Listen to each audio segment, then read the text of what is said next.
Hi friends, Cassie here. Welcome back to my YouTube channel for another video. Today I am making a card for the Cat Lovers blog hop. It's actually going to be over on the Heffy Doodle blog. But let's talk about what we're using first. We've got the Purrfect Day stamps and dies. This stamp set is the Popping By stamps and dies. And then I have the Cloudy Skies stencil. So I've put my stamps into my Misty and I'm just going to stamp those down onto some Nina Cream cardstock using Memento TUXEDO black ink because you guessed it, we are doing Copic coloring. And those are a good combo. For my cats, if you've ever watched me before, you know that I typically will color my cats like Siamese because I have two Siamese boys of my own. I have a Blue Point and I have a Seal Point, Max and Miles, and I'm going to color this one like Miles. So I've put down a base of E50, and then since Miles is a Blue Point, that's a little bit more gray. So I've got a W5 marker, or this is my W3, my bad, W3, because I go lightest to darkest typically. And then I'll bring in that W5 and then I'll work backwards from there. I'm only going to color one of these little kittens like my Miles. And then I'll bring in that E50 just to blend the edges of the W a little bit. But it looks pretty much like him. And then our next one is going to be a Seal Point. So we'll color him with some E84. That'll be my mid-tone. And I do that on the face, the ears, and the paws, and the tail, of course. I'll do it on both of those. I originally was just going to put 2 cats on there, but I decided with all the balloons that, I don't know, it just needed to have 3. Because it's going to be the whole focal point of my card. And then my darker shade is the E87.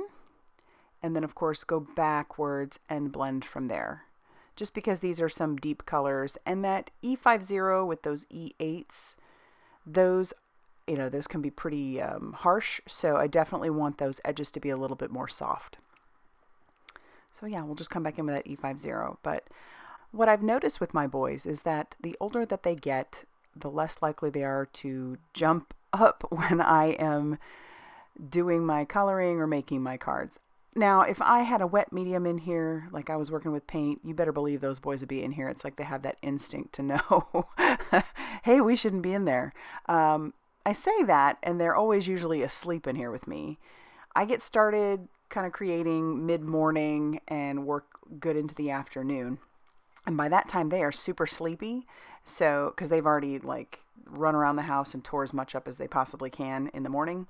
But then by late afternoon or mid-morning, into the afternoon, they're zonked. So yeah, you don't see them as much these days, and I still call them kittens even though they're a little over 2 years old now, but they are definitely joy and they bring a lot of life to this house for sure.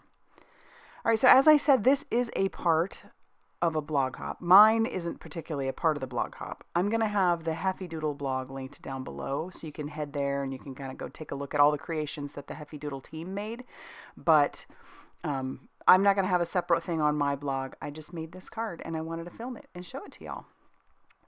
All right, you'll notice with my colors that these are a little bit more subdued. I wanted to have pops of color, but I wanted it to be a little bit more fall. So that's why we've got like a mustard color. I've brought in that like burgundy. We have this teal or maybe not quite as navy color.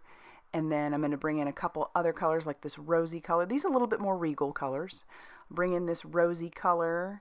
And then my last color will end up being an orange. But you'll notice there isn't really a whole lot of rhyme or reason to exactly where I'm putting the light coming in.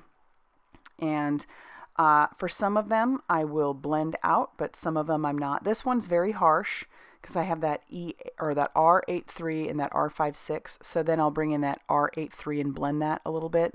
I didn't do it for my blue, but it definitely needed it for these pinks. But I really did have a great time just picking out these colors. I think for me, especially in the creating process or creative process, you know, sitting there looking at my whatever medium I'm going to be using and picking the colors is really a lot of fun. And then when you start to see it come to life, it's even better. Okay, for our very last balloon, it's going to be a little bit of an orangey color.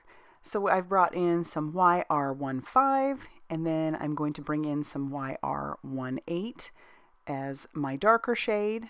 You could go and do even more depth with these by bringing in an even darker color, do a 3-color blend, but I found that 2 colors was plenty for these, so I'm blending those out. And now I'll bring in the matching dies for all these and run that through my die cutting machine. I'll have to do the balloons a couple of different times, but we've got them all set.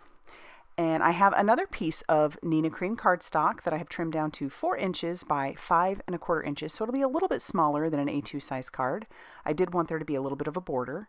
I'm going to tack this down in my Cloudy Skies stencil using a little bit of mint tape, and I'll bring in some Speckled Egg Distress ink along with a Blender Buddy. And I'll tell you what, I made all kinds of inky errors all over this. Got my hands in it, went past the stencil and picked up other parts of the stencil. You name it, it happened while we were doing it, but I wasn't going to start over, and I typically don't. You know, if you follow me much at all, I don't really tend to start over too much. We're going to work with what we got. It's just how it is. And there is nothing a little bit of splatter can't work with. So even though I've got some inky spots by my fingers and just the blender brush itself, we're going to bring in some splatters.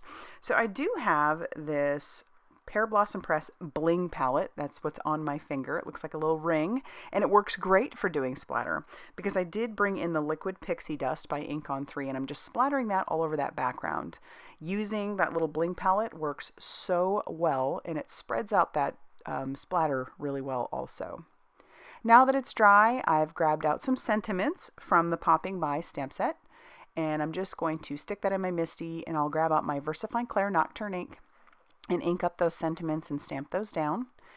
It's probably, considering how much I've got in my fingers and all the other ink, it was probably a mistake to use VersaFine Clair because that stuff is a pigment and it will stay wet for a little bit.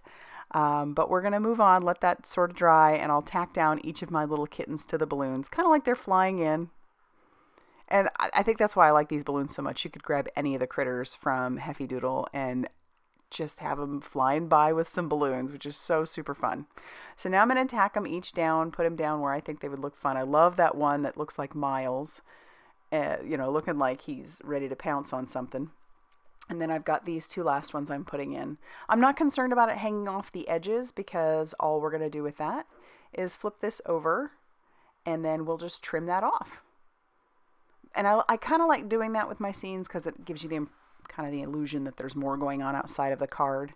But my base is some more of that Nina Cream cardstock cut down to 5 1/2 inches by 8 1/2 inches and scored at 4 1/4. And then I'm going to use this wider foam tape that I have all across the back of my panel. That's where I'm adding some dimension. I'll peel off that release paper and then carefully stick that down to my base, leaving a little bit of a border around here. Now, if I had been thinking, I would have waited to attach this, but I wasn't.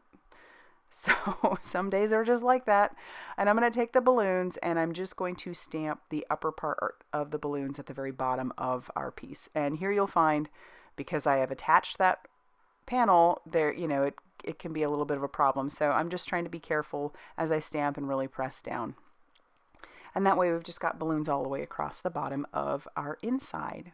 And now that we've done that, that's going to finish off our card for today. So I hope you liked it. If you did, please hit that like button and consider subscribing if you haven't already done so. And be sure to head over to the Heffy Doodle blog. I'll have it linked down below so you can check out the rest of the creations. Thanks for stopping by, and I'll see you soon in another video. Bye, everybody.